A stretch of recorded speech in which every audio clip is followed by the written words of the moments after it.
How do you build a lasting peace? I mean, a real, permanent peace. Do you need some kind of grand revolutionary blueprint? Or is it better to slowly, carefully weave nations together, bit by bit? Well, today we're diving headfirst into that very debate.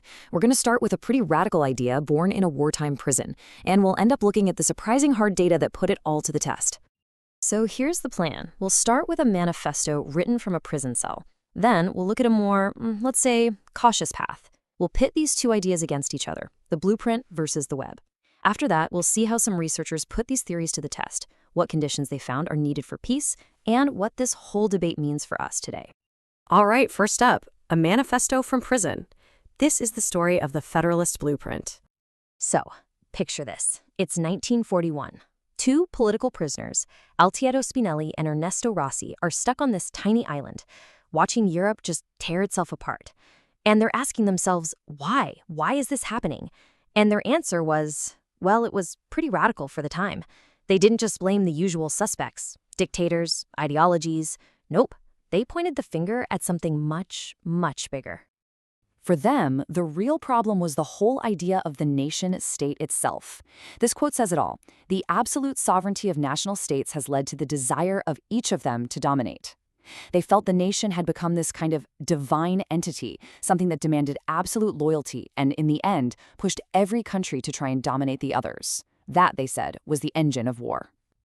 So what was their solution? Well, it wasn't some weak treaty or a simple alliance. No way. They proposed a massive, top-down plan, a total overhaul.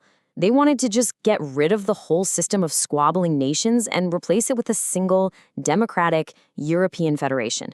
Basically, a United States of Europe, built from a single blueprint. Okay, so that's one really bold idea. But now let's look at a totally different approach, the functionalist way. Just 2 years after that manifesto, a thinker named David Mitrany came along and said, hold on a second. He thought forcing a huge political union on countries that were literally still smoking from war was, well, a terrible idea. It was just too much, too soon. Instead of that giant political leap, he said, let's start small, let's start with the practical stuff. And this quote right here, it's the core of his whole philosophy. The goal, he said, is to overlay political divisions with a spreading web of international activities. The idea is, don't argue about flags and constitutions right away. Let's get countries working together on things they all need. Railways, shipping, power grids. You build this dense web of practical connections, and eventually war just becomes illogical. It becomes unthinkable because everyone is just too tangled up together. So let's put these side by side. The blueprint versus the web. These are two completely different visions for how you achieve peace. You can really see the difference here. Federalism, the blueprint. It's top-down, it's political. You create the federal government first and force an end to national sovereignty. But functionalism, the web, is the opposite. It's bottom-up, it's technical. You start by cooperating on the small stuff, the functions, and you hope that political ties will just naturally grow out of that. One is a revolution, the other is an evolution. All right, so we've got these two competing theories, the blueprint and the web. So who's right? Well, a decade later, a team of scholars led by a guy named Carl Deutsch decided, you know what? Let's stop guessing and look at the actual data. Yeah, these guys weren't just interested in abstract theories. They wanted to know what really works. What are the actual conditions and processes that lead to a long-lasting, permanent peace? They dug into history to see how groups of people actually managed to stop fighting each other for good. And to talk about this, they came up with a really important concept. The security community. This isn't just a truce or a ceasefire. A security community is a group where war has become basically unthinkable. They have a real, solid assurance that they're not going to physically fight each other anymore. It's about having dependable expectations of peaceful change. And they noticed this could happen in two different ways. First, you have the amalgamated type.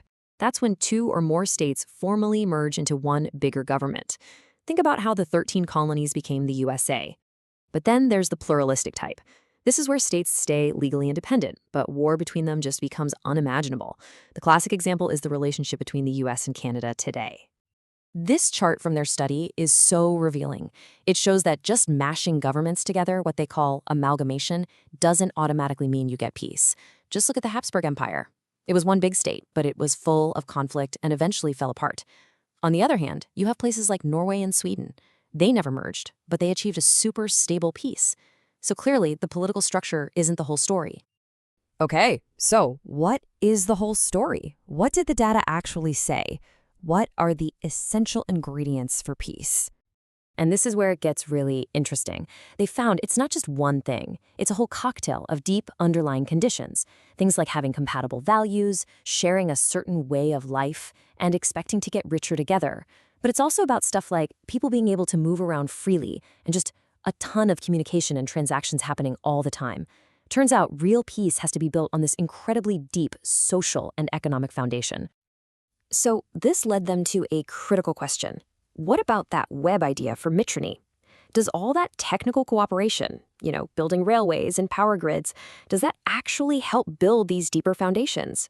Does the web lead to real integration? And their conclusion was a bit of a bombshell, honestly. After looking at all the history, they basically said the whole functionalism idea has been greatly overrated. Why? Because the historical evidence just wasn't there.